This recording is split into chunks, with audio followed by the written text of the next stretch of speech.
श्री श्रीराम समर्थ. जय जय रघुवीर समर्थ. जय सद्गुरू. आज आपण बघणार आहोत श्रीमनाचे श्लोकमधील 61वा श्लोक. चला तर मग बघूया. उभा कल्पवृक्षातही दुःख वाहे, तया अंतरी सर्वदातेची आहे. जनी सज्जनी वाद हा वाढवावा, पुढे मागुता शोक जीवी धरावा. समर्थांनी या श्रीमनाच्या श्लोकामध्ये मला का उपदेश केला आहे की उभा कल्पवृक्षातळी दुःख वाहे. समर्थ काय सांगतात की आपण दररोजच्या आयुष्यात जगतो, पण समर्थ एक असे आहेत की अधिष्ठानामध्ये जे समर्थ जसे आहेत ना बसलेले, पण त्यांच्या चेहऱ्यावर कुठली चिंता आहे का, तर नाही. समर्थांनी काय सांगितलं आहे की आलेले दिवसही जातील, हेही दिवस जातील.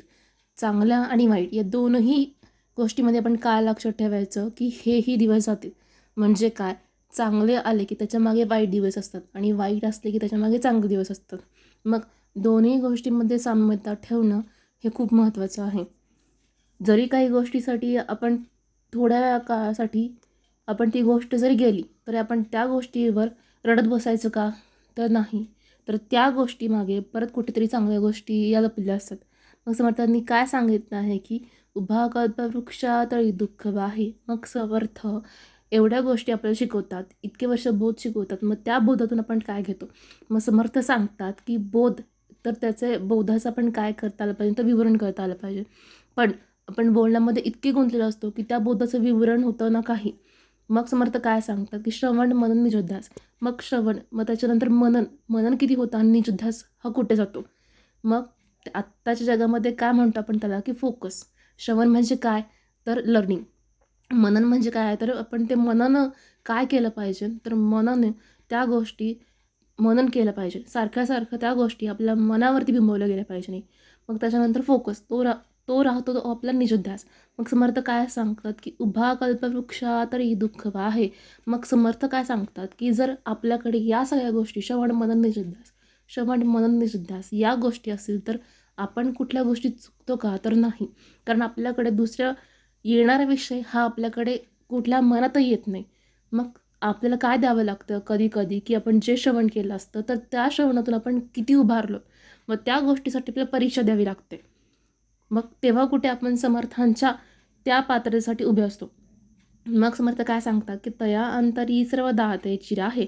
मग श्रवण मनन निषुद्धास जर आपण त्या बोधाचं केलं तर काय राहील आपल्याकडे, तर आपल्याकडे काय राहतं, तर तया अंतरी सर्व दाते चिर आहे. मग आपण विषयांच्या अधीन व्हायचा की समर्थांच्या अधीन. मग आपल्याकडे काय बिंबवता आलं पाहिजे, तर नामस्मरण आपलं करता आलं पाहिजे नाही.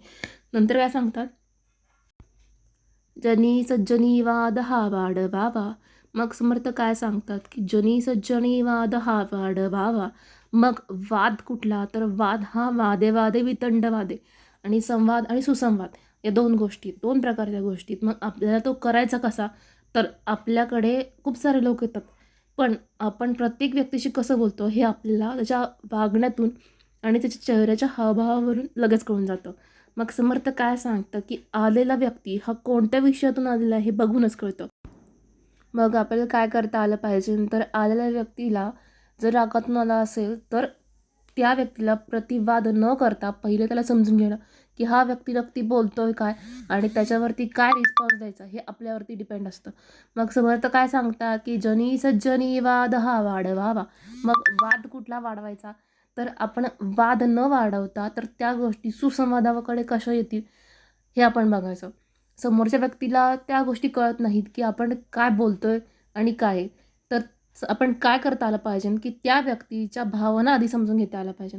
मग समर्थ काय सांगतं की जनी सज्जनी वाद हा वाढवावा.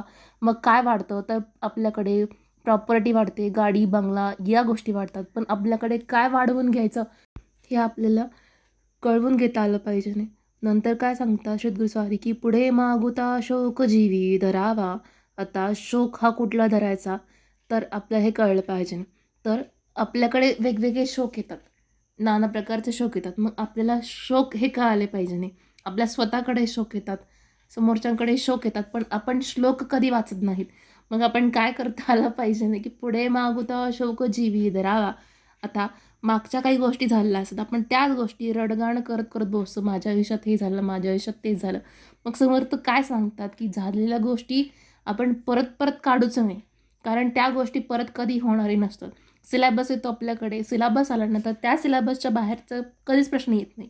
मग समर्थ काय सांगतं की माझ्याकडे हा सिलेबस आहे, मी आधीच ऑलरेडी त्याच्यावरती श्रवण केलेलं असतं. मग समर्थ काय सांगतात की त्या श्रवणाचं मनन केलं तर त्याचा कुठेतरी निजुद्धास होतो. मग ठीक आहे, एकदा नाही झालं, दोनदा नाही झालं, तीनदा नाही झालं, चौथ्यांदा तरी होईलच ना.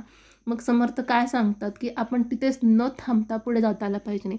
मग आपण तो शब्द धरून बसायचा का? तर नाही. प्रत्येक वेळी ही एक्झाम ही येणारच असते. मग आपण काय करता आलं पाहिजे की हां, त्या एक्झाममध्ये मला अजून कसं प्रिपेअर करता येईल. 1 नाही, 2 नाही, 3 नाही, पण प्रिपेअर होऊ. पण होऊ तेव्हा बेस्ट होऊ. मग समर्थ काय सांगतात की पुढे मागुता शौक जीवी धरावा. आता झालेल्या गोष्टी आपण सारख्या काढला तर उपयोग आहे का?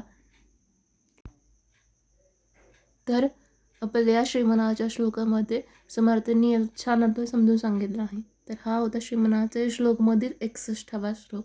उरले श्लोक आपण बघूयात पुढच्या भागात. तोपर्यंत जय जय रघुवीर समर्थ.